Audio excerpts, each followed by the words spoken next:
Tuh, akhirnya terbongkar juga kan Gus. Sekarang tampilan Agus sudah berbeda ya, sudah pakai topeng hitam, kemudian hanya mata dengan mulutnya aja yang masih nampak. Agus memang tidak mempunyai tangan, tapi Agus mempunyai otak yang cerdas, yang pintar.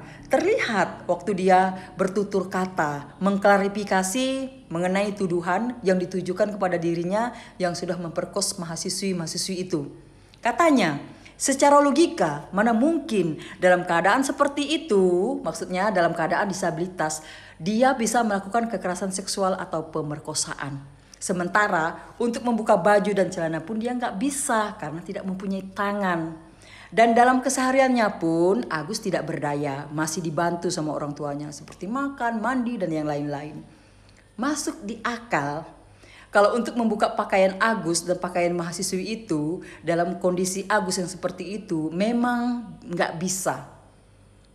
Tapi ya kita bisa melihat dari tutur kata Agus yang teratur itu.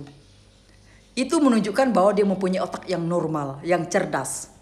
Kata-kata yang diucapkan Agus itu semuanya untuk menutupi perbuatan bejatnya itu. Dia merangkai kata-kata seolah-olah dia tidak bersalah.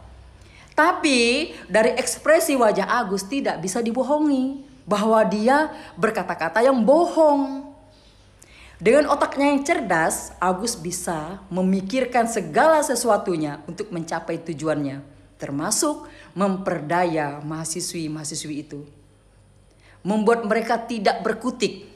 Caranya dia menggunakan otaknya yang pintar itu untuk berpikir. Pikiran manusia itu ada dua. Satu pikiran yang baik, satu pikiran yang jahat. Ketika seseorang ingin melakukan suatu perbuatan, otomatis dia akan berpikir dulu. Supaya tujuannya itu tercapai.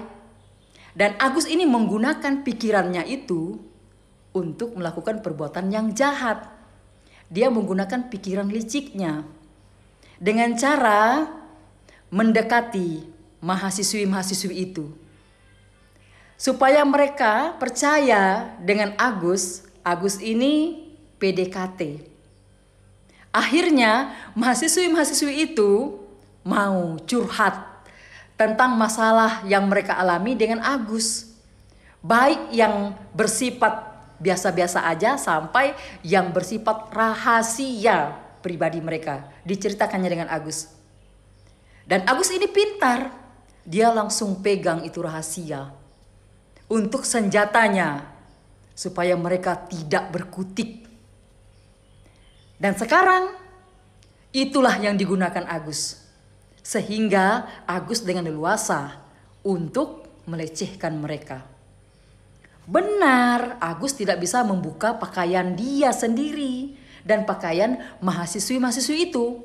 Tapi Agus menyuruh dengan mulutnya, memaksa dengan mulutnya, memerintah. Dan mahasiswi itu mau. Karena apa? Karena takut rahasia mereka itu dibongkar sama Agus. Dibongkar ke orang tuanya, dibongkar ke orang ramai. Jadi mereka menurut. Agus mengintimidasi mereka dengan rahasia yang disimpannya. Pintar kan? Seperti itulah Agus memperdaya semua mahasiswi-mahasiswi itu dengan modus yang sama. Kalau Agus yang melakukan secara langsung membuka bajunya sendiri dengan pakaian mereka memang tidak bisa. Tapi kalau untuk melakukan kekerasan seksual dan pemerkosaan itu sangatlah bisa. Karena tinggal melakukan. Korban pun tidak berdaya. Tidak menolak. Karena sudah Agus ancam akan disebarluaskan semua rahasia mereka. Pintar sekali Agus. Seperti itulah Agus untuk mendapatkan semua yang dia inginkan. Dengan cara menyimpan rahasia mereka dan mengancam akan membongkarnya ke orang ramai dan ke orang tua. Ingat, Agus memang disabilitas. Agus memang cacat fisik. Tapi dia masih mempunyai nafsu sama seperti orang normal pada umumnya. Dengan otak yang cerdas, dia bisa memenuhi itu. Sekarang, apapun yang dikatakan Agus, apapun yang diceritakan Agus, semuanya Sudah terbongkar bahwa itu kebohongan. Lihat sekarang, Agus sudah dikawal dengan topengnya yang hitam itu. Kita serahkan ya dengan pihak yang berwajib. Karena merekalah yang bisa menentukan hukuman apa yang akan dijatuhkan buat Agus.